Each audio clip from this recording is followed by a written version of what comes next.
हमारे को आज तक भटकाया गया, अब हमें मोदी ही चाहिए। क्या बोले मोदी आपके पास क्या आता है? जो सरकार चाहती है दिखाना, मैंने ये करा, मैंने वो करा, झूठ झूठ झूठ दिखाना चाहती है। मोदी साहब ने खत्म कर दिया कश्मीर में, जाकर देखिए कितना कितना जबरदस्त लगभग वहाँ पर कितनी रोड कनेक्ट कितनी बढ़िया हुई है, विश्व का सबसे ऊंचा पुल बन गया, रेल आपकी पहुंच गई वहाँ तक, टनल सबसे विशाल सबसे बड़ी दुनिया टनल वही बन रही है, इतना कुछ वहाँ बन रहा है, वंदे भारत वहाँ पहुंच जाएगी। और कश्मीर वाले बंदे खुद कह रहे भाई साहब हम तो सोच नहीं सकते थे। आया हूँ पीछे, पिछले महीने जम्मू में होके आया हूँ, वहाँ पे मैंने लोकल लोगों से बात करी थी, वो कहते हैं भाई साहब जैसा था वैसा ही चल रहा है, कोई बदलाव नहीं है। प्रीपेड सिम कार्ड तब भी नहीं चलते थे सुरक्षा की दृष्टि से, आज भी नहीं चल रहे हैं। ठीक है जी, तीसरी बात इनकी जो बात कर रहे हैं, बार बार ये बात कर रहे हैं कि आतंकवाद खत्म कर दिया, आतंकवाद खत्म। इन्होंने पिछले महीने जनरल मनोज पांडे जी का लद्दाख में ये कहते हैं हालात सुधर के, लद्दाख का भी वो वांगचुक जो है अभी अनशन पे बैठा है। वांगचुक जिसने शुरुआत करी थी इस बात की कि हमें, और वहाँ इससे पिछले महीने लद्दाख में पूरा का पूरा लद्दाख सड़कों पे 1983 में वहाँ के उसमें इंदिरा गांधी जी ने वहाँ पे सभा नहीं करी, कश्मीर में जनसभा नहीं करी, मनमोहन सिंह जी ने कश्मीर में जनसभा नहीं करी। इन लोगों को याद ही नहीं हमें कनेक्शन बांटे गए, उसके बाद 450 का सिलेंडर बढ़ा के 1250 तक कर दिया। नहीं सुन तो लीजिए, अब आपने मैंने आपकी पूरी बात सुन ली, उसके बाद अगला आंकड़ा तो दिया करो कि हमने इतने कनेक्शन बांटने के बाद। ये सर कह रहे हैं कि पाकिस्तान अपने कुकर्मों की वजह से भीख मांग रहा है। 2014 से पहले वो शायद अरबपति था, 2014 के बाद उसके कुकर्म सामने आए हैं। ये फर्क पड़ा है मोदी की विदेश नीति से। पहले सारे उसको सपोर्ट करते थे कि इंडिया को कैसे काबू में रखना है, अब उन्हें पता है कि उससे चाहे हम सपोर्ट करेंगे, उनको चाहे सपोर्ट करेंगे तो इंडिया काबू में नहीं होगा और इंडिया हमारे से बिगड़ जाएगा और इंडिया इस टाइम महाशक्ति बनने के कगार में। इसी करके सब ने पाकिस्तान को बायकॉट करा है, इसी करके उसकी हालत इतनी खराब हो गई है कि आज वो भीख मांगने के कगार पे है। आज मोदी साहब ने खत्म कर दिया कश्मीर में, जाकर देखिए कितना जबरदस्त लगभग वहाँ पर कितनी रोड कनेक्ट कितनी बढ़िया हुई है, विश्व का सबसे ऊंचा पुल बन गया, रेल आपकी पहुंच गई वहाँ तक, टनल सबसे विशाल सबसे बड़ी दुनिया की टनल वही बन रही है, इतना कुछ वहाँ बन रहा है, वंदे भारत वहाँ पहुंच जाएगी। और कश्मीर वाले बंदे खुद कह रहे भाई साहब हम तो सोच नहीं सकते थे, हम सोच नहीं सकते थे कि हमारे कश्मीर में ये भी होगा। हमारे को आज तक भटकाया गया, अब हमें मोदी ही चाहिए। क्या बोले मोदी चाहिए? 370 नहीं, इन लोगों को तो मैंने आपको शुरुआत में जब हमारी बातचीत शुरू थी मैंने आपको तभी ये बात बता दी थी। रही बात ये कश्मीर की इतनी बात कर रहे हैं, ठीक है कश्मीर में हालात थोड़े बहुत पहले से फर्क आया, मानते हैं इस बात को, हाँ बिल्कुल आया है। लेकिन जम्मू में अभी मैं होके आया हूँ पिछले महीने जम्मू में होके आया हूँ, वहाँ पे मैंने लोकल लोगों से बात करी थी, वो कहते हैं भाई साहब जैसा था वैसा ही चल रहा है, कोई बदलाव नहीं है। प्रीपेड सिम कार्ड तब भी नहीं चलते थे सुरक्षा की दृष्टि से, आज भी नहीं चल रहे हैं। ठीक है जी, तीसरी बात इनकी जो बात कर रहे हैं, बार बार ये बात कर रहे हैं कि आतंकवाद खत्म कर दिया, आतंकवाद खत्म। इन्होंने पिछले महीने जनरल मनोज पांडे जी का बयान नहीं पढ़ा, जिन्होंने बाकायदा प्रेस कॉन्फ्रेंस करके और फ्रंट पेज पे अखबार में न्यूज आई थी, जनरल मनोज पांडे जी का बयान था कि आतंकवाद खत्म नहीं हुआ है, सीमा पार पे पुंछ और राजौरी से लगातार आतंकी घटनाएं और बढ़ी हैं, खत्म नहीं हुआ। जिसका ये ढोल पीटते हैं कि घट गया, मैं उसकी बात को इनको समझाना चाह रहा हूँ। वहां से अभी जब इन्होंने 1 to 1 लद्दाख की इन्होंने दिखाया, लद्दाख में ये कहते हैं हालात सुधर के, लद्दाख का भी वो वांगचुक जो है अभी अनशन पे बैठा है। वांगचुक जिसने शुरुआत करी थी इस बात की कि हमें, और वहाँ इससे पिछले महीने लद्दाख में पूरा का पूरा लद्दाख सड़कों पे था, अपने पूर्ण राज्य के मांग को लेके था। फिर मांग अलग है उनको सीधी वही बात है, अगर मान लो किसी को आप 100 रुपए दे दिए, अब वो चाहेगा 1000 रुपए की इच्छा है उसकी, अब वो देखेगी ना गवर्नमेंट जायज है या नहीं है। अब वो अनशन में बैठे, कोई बात नहीं गवर्नमेंट बात करेगी, लेकिन आप कह रहे हो कश्मीर में लोकल जगह नहीं, आपने तो आप 370 हटने से पहले कश्मीर गए हैं? बिल्कुल गया था, पहले भी गया था। कब गए? कई बार गया हूँ मैं, हर तीसरे साल जाता था, वैष्णो देवी जाता हूँ, उसके बाद आगे कश्मीर तक भी हो गया। नहीं होता? अरे भाई उससे आगे कश्मीर में बताओ, बता दो, पटनी टॉप गया हूँ, उससे आगे कश्मीर में डल लेक गया हूँ, सारे शिकारे में घूम के आया हूँ, मजे लेके आया हूँ। अब आप सुनो, इनमें भी आज इनमें भी दम आएगा कि अपनी फैमिली को कश्मीर ले जा सकते हैं। मैं कश्मीर 10 साल गया हूँ, ठीक है ना, मैंने कश्मीर लगभग पूरा घुमा हुआ है। भाई साहब वहाँ दीवारों पर लिखा होता था Indian is go do back, ठीक है ना, ट्यूबवेल पानी बंद कर देते थे, इतनी और पत्थरबाजी इतनी थी हमारे, मैंने खुद झेली है पत्थरबाजी अपनी गाड़ियों पे, ठीक है ना, ये बात कर रहे हैं। आज आप जाओ, किसी हाथ में पत्थर नहीं है, सब काम में लगे हैं, रोजगार में गए। आप लाल चौक पे जाओ, रात को 7 बजे के बाद आप वहाँ घूम नहीं सकते थे, आज आप जाके देखो तिरंगा फहरा रहा है, पाकिस्तान का झंडा फहराता था। मोदी जी भी अभी गए थे, बोल रहे खुल कर सांस ले रहे हैं कश्मीर। राहुल गांधी से पहुंच के पैदल यात्रा करने, पहले इनके में दम नहीं था पहुंच जाए वहाँ पर।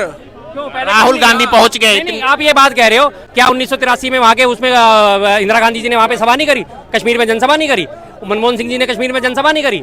इन लोगों को याद ही नहीं होगा। 1983 में इंदिरा गांधी जी भी गई थी, उसके बाद मनमोहन सिंह जी भी गए हैं, वहाँ बाकायदा अपनी जनसभा करके आए हैं और बहुत बढ़िया तरीके से, शांतिपूर्ण तरीके से करके आए थे। नहीं याद होगा इन्हें, क्योंकि इनके एजेंडे में फिट नहीं होता। अरे भाई साहब कश्मीर में गए थे, कश्मीर में गई, कह रहे झंडा फहर रहा है इंडिया का लाल चौक में। बिल्कुल फहरना चाहिए, अच्छी बात है, उसमें कोई हमें बुराई नहीं। तिरंगा झंडा तो हम कहते हैं पूरे विश्व में फहरा है, बहुत अच्छी बात है, कोई बुराई नहीं है इसमें। लेकिन जो झूठे दावे करे जाते हैं, बुराई उसमें नजर आती है। बात क्या झूठे दावे, क्या ये जो झूठे दावे करे जा रहे हैं कि इतना बदल गया, उतना बदल गया, ऐसा हो गया, वैसा हो गया, भाई साहब इतना ज्यादा जितना बड़ा चढ़ा के उसे पेश कर रहे हो, जमीनें लोकल कैमरे हो आप, लोकल कैमरा ये चलो मीडिया को नहीं मानते, ये आज तक ये जो लोकल मीडिया वहाँ चल रहा है, जो डिबेट करवा रहा है, आप देखिए ना उनकी वीडियो, लोकल बंदा बता रहा है ना कि कितना सुधार हुआ है यहाँ पर, और लोगों आंखों से दिख भी तो रहा है। 56 साल से गांव में बिजली नहीं पहुंची थी, आज वहाँ बिजली पहुंच गई। कश्मीर जैसे इलाके में सड़कें पहुंच गई हैं। विश्व का सबसे ऊंचा रेलवे ब्रिज वहाँ तैयार हो गया, ठीक है। आज कश्मीर में आप जाना, आप सीधा ट्रेन से जा पाओगे। अभी कुछ टाइम बाद आप लेह लद्दाख ट्रेन से जा पाओगे। इनको ये दिखेगा नहीं। और क्या क्या हुआ मोदी राज में 10 साल में? है 10 साल में और क्या क्या? आप रोड कनेक्टिविटी देखो कितनी बड़ी होगी।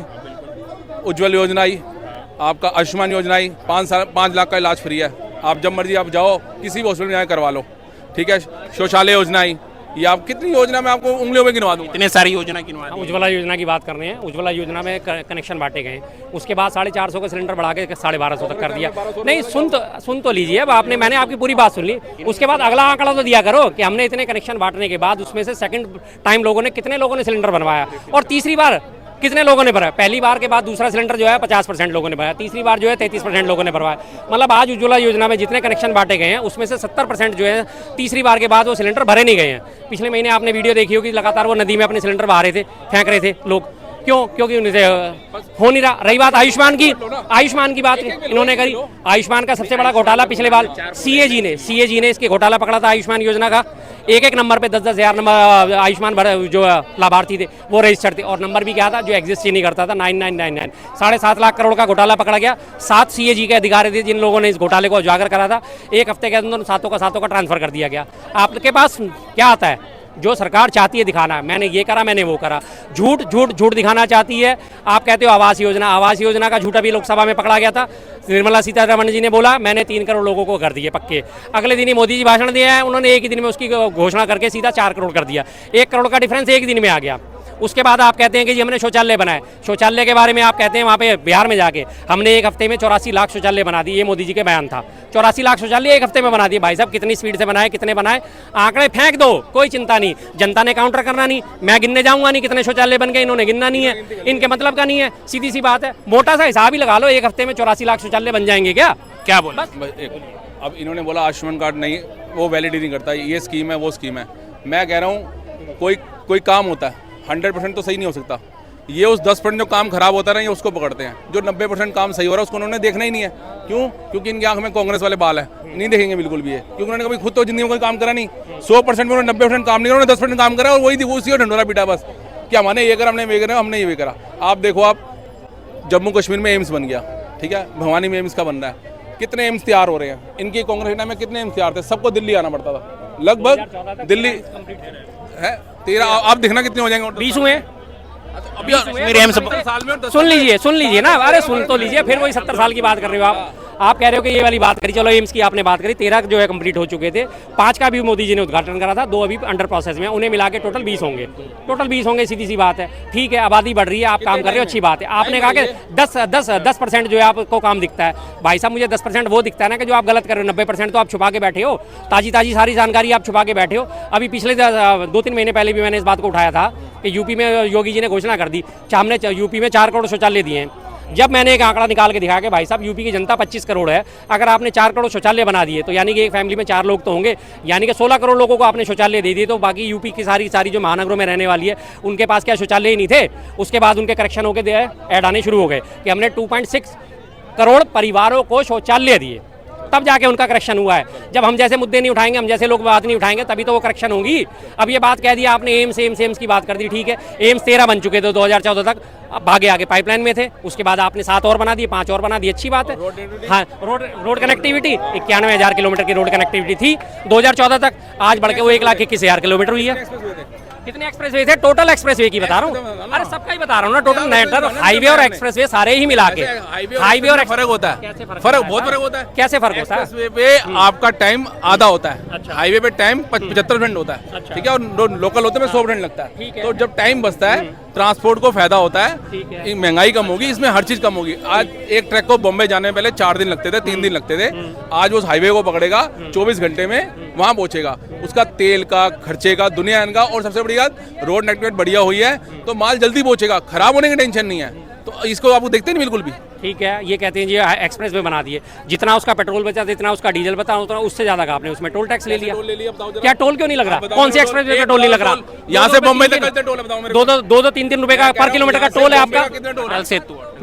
यहाँ से बॉम्बे वो का बता क्या देंगे, बता रहे हैं। अटल सेतु काफी लंबा है। मैं कह रहा हूँ यहाँ से अगर दिल्ली से आप ट्रैक लेके चलते हो बॉम्बे तक कितने रुपए का टोल है बताओ? कितने रुपए का टोल है ये मुझे फिलहाल पूरी जानकारी नहीं, 300 लेकिन रुपए का हुआ, 3000 रुपए का हुआ, 5000 रुपए का हुआ।